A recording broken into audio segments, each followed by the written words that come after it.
एकादशी से लेके पूर्णिमा तक के 5 दिन भी पूरे कहाँ होते हैं। पूर्णिमा के दिन तो दोपहर तक वही पारण का समय निकल आता है।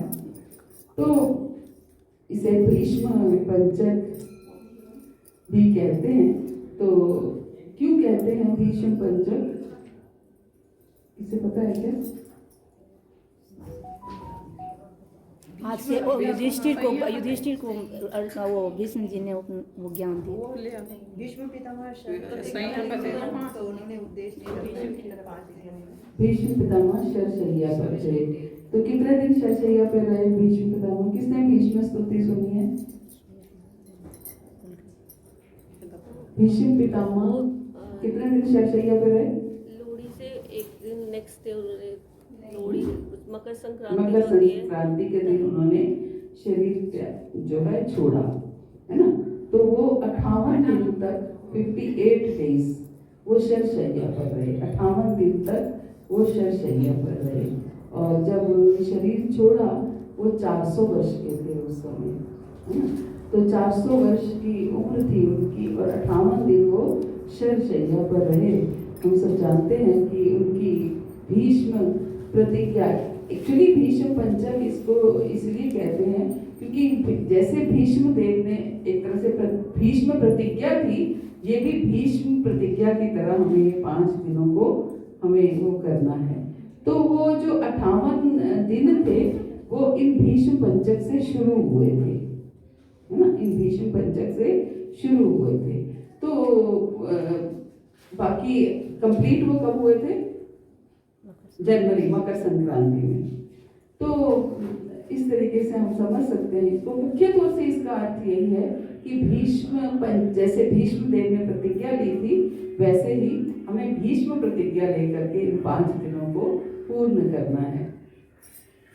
तो हम सब जानते हैं कि भीष्म देव जो है कि वो उन्होंने वो किया हुआ प्रण लिया हुआ था कि वो किसी पर भी अस्त्र नहीं उठाएंगे। लेकिन जब उन्होंने देखा कि भगवान जो है जब उन्होंने देखा कि भगवान ने प्रण लिया हुआ था कि वो किसी पर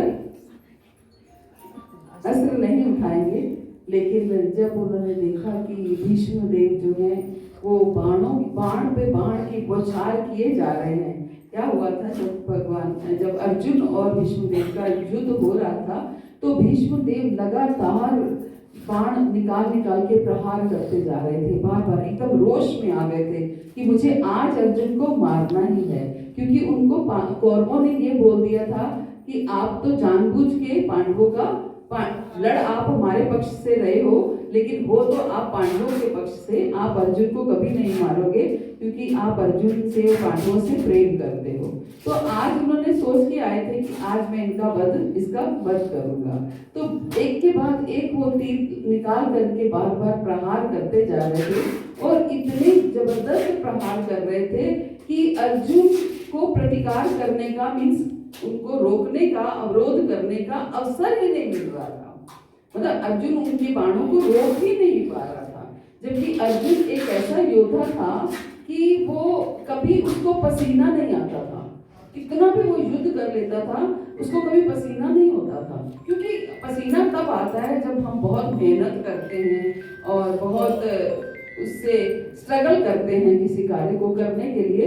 तो अर्जुन को कभी किसी के साथ भी युद्ध करके ऐसा लगा ही नहीं कि उसको स्ट्रगल करना पड़ा। उसके लिए एकदम चुटकी बजा के काम करने वाला कार्य था, है ना। अर्जुन को ऐसा लग रहा है तो खेल है मेरे लिए। तो हर युद्ध को उसने खेल की तरह खेला है।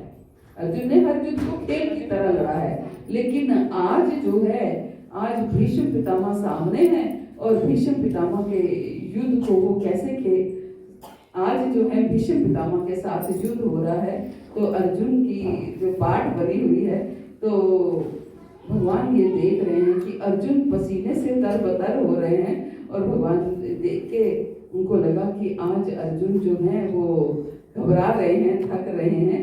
तो भगवान को लगा कि अगर मैंने बीच में, अब भगवान क्या करते, अपने भक्त का फेवर करते या अपनी प्रतिज्ञा को याद करते, है ना। अपनी प्रतिज्ञा को सोचते कि मैंने तो नई जी प्रतिज्ञा ले रखी है और मुझे तो मुझे तो कुछ भी नहीं, अस्त्र नहीं उठाना है, मेरी तो ये प्रतिज्ञा। ये तो वो अगली बात हो गई कि एक माँ के सामने उसके बेटे को मारा जा रहा है और माँ ये सोचे कि मुझे तो अस्त्र उठाना नहीं है, मेरे पुत्र ठीक है मरता है मर जाए, मुझे तो इसको प्रोटेक्ट नहीं करना, मैंने तो प्रण ले रखा है। तो भगवान कैसे देख सकते थे अपनी प्रतिज्ञा? उनको क्या करनी पड़ी? अपनी प्रतिज्ञा तोड़नी पड़ी, है ना, प्रतिज्ञा तोड़नी पड़ी। तो ये भीष्म पंचक जो है ये इसलिए हम वो करते हैं कि हमें भी भीष्म पितामह की तरह दृढ़ता लेकर के आनी है, जैसे वो दृढ़ थे हमें भी दृढ़ता लेकर के आनी है। तो भीष्म पंचक के व्रत हर तरीके से हम कर सकते हैं। तो आप लोग कर ही रहे होंगे सब तरीके से, तपस्या कर ही होंगे। लेकिन तपस्या कई तरीके की है, हम शरीर से भी तपस्या कर सकते हैं, मन से भी तपस्या कर सकते हैं, वाणी से तपस्या कर सकते हैं, बहुत सारी तपस्याएं हैं। हम शरीर से तो आप एक दंडवत भी करते हैं अगर किसी के आगे, तो वो भी तपस्या है कि आपका शरीर जो है बॉडी अलाउ नहीं कर रही है झुकने के लिए, है ना, लेकिन आप झुक के प्रणाम कर रहे हैं किसी को, तो ये भी तपस्या है ना। आप शरीर से कई, जैसे आप व्रत करते हैं, प्रार्थना करते हैं, कई तरीके से हम तपस्याएं करते हैं। मन की तपस्या है, शरीर से आप देखिए सुबह ब्रह्म मुहूर्त में उठते हैं, इतनी सर्दी हो, सुबह उठ के स्नान करते हैं, भजन करते हैं, ये क्या है? शरीर की तपस्या ही तो है ना। मन की तपस्या क्या है? हम मन कर रहा है सोने को, लेकिन सो नहीं रहे हैं, उठना है, भजन करना है, भगवान के से प्रेम उत्पन्न करना है, भगवान का प्रिय बनना है, तो मन की तपस्या है। जो मन कहे उसको ना करना। हम आम भौतिक जनता क्या कहती है? जो मन कहे वो करना चाहिए, है ना। भौतिक लोग क्या कहते हैं? भैया जो मन में आता है वो करो, यही जीवन मिला है, मन की मन में ना रह जाए, जो मन में आए उसको पूरा करो। लेकिन भगवान क्या चाहते हैं? भगवान ये चाहते हैं जो आप मेरे अकॉर्डिंग चलो, जो मैं आपको कहता हूँ वो करो। तो करता वो है जो तू चाहता है और होता वो है जो मैं चाहता हूँ। अगर तू वो करे जो मैं चाहता हूँ तो होगा वो जो चाहता है ना। हम क्या करते हैं? हमारे मन में ये बात आई है इसलिए मैं ऐसा करूँगा, है ना। तो भगवान कहते हैं मन को कोड़े मारो। सरस्वती गोस्वामी महाराज क्या कहते थे? मन को कोड़े मारो, कि मन अगर नहीं कर रहा आपका भजन करने का, तो मन को कोड़े मार करके लेके आओ। ये मन की तपस्या है। मन को तैयार करो, नहीं तुझे यहाँ बैठना है, तुझे यहाँ भजन करना है, ये मन को तैयार करो, ये मन की तपस्या है। तो ये हमें करना है, मन को अपने भजन में लगाना है, मन को से जो काम अगर मन नहीं कर रहा कथा सुनने को, लेकिन सुनना है, क्योंकि पता है भगवान की कथाएं सुनेंगे तो मेरा मन निर्मल हो जाएगा, धीरे धीरे मन लगने लगेगा। भले ही आज नहीं लग रहा, लेकिन धीरे धीरे कथा सुनते सुनते शुद्धिकरण होगा और मन जो है वो कथा में लगने लगेगा। और जब भगवान की कथाएं सुन करके मन कथा में लगेगा तो क्या होगा? मैं भगवान से धीरे धीरे मुझे प्रेम होने लगेगा। और यही मेरा लक्ष्य है कि मैं भगवान से प्रेम करूं। जिसके बारे में हम सुनते हैं तो उससे हमें धीरे धीरे प्रेम हो जाता है। जैसे बच्चे लोग किसी फिल्म एक्टर एक्ट्रेस को, ये मेरा फेवरेट हीरो है, ये मेरा फेवरेट हीरोइन है, कि क्यों कहते हैं? उसके बारे में सुन रखा होता है।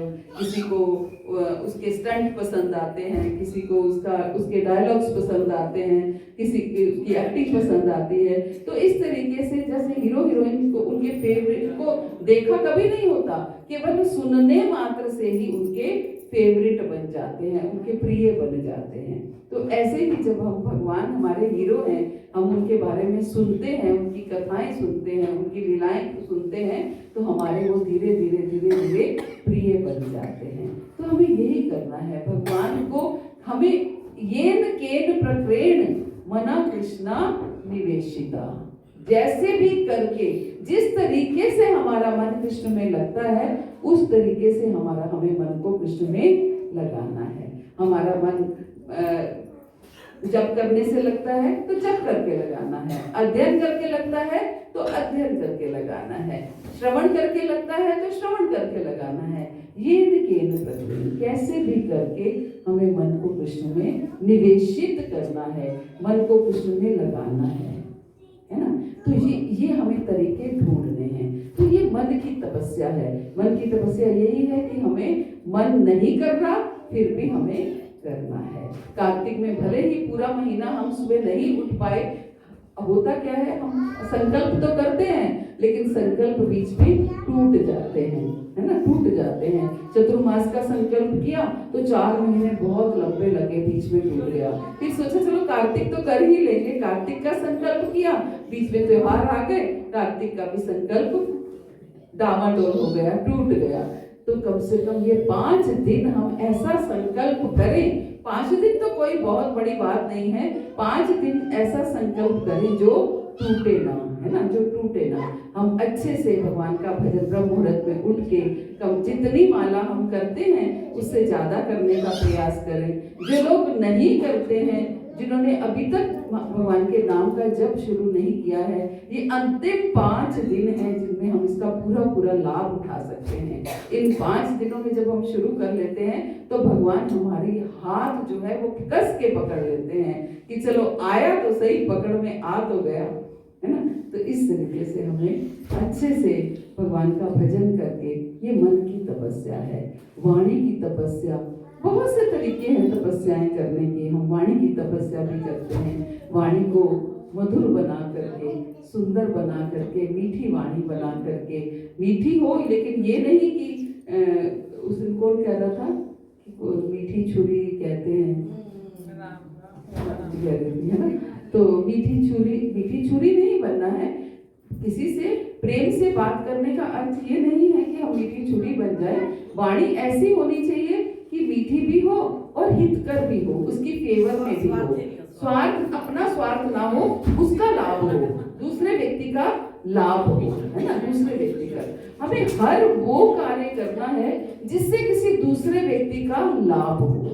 हमारा लाभ ना हो, दूसरे व्यक्ति का लाभ हो। बस ये एक चीज भी हम पकड़ लेंगे ना, भगवान उसमें भी हमारा कल्याण कर देंगे। करना क्या है? जो करना है दूसरों के हित के लिए करना है ना। जो करना है दूसरों के हित के लिए करना है, दूसरों के फेवर में करना है।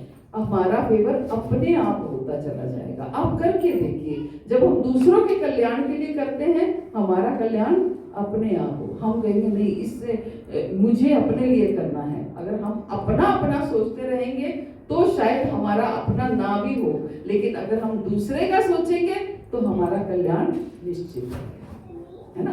क्योंकि दूसरा कौन है? जो भी दूसरा है वो भगवान का अंश है। ममेवांशो जीव लोके जीव भूता सनातना। एक माँ, अगर आप एक माँ के 4 बच्चे हैं और आप दूसरे अपने किसी भाई बहन के लिए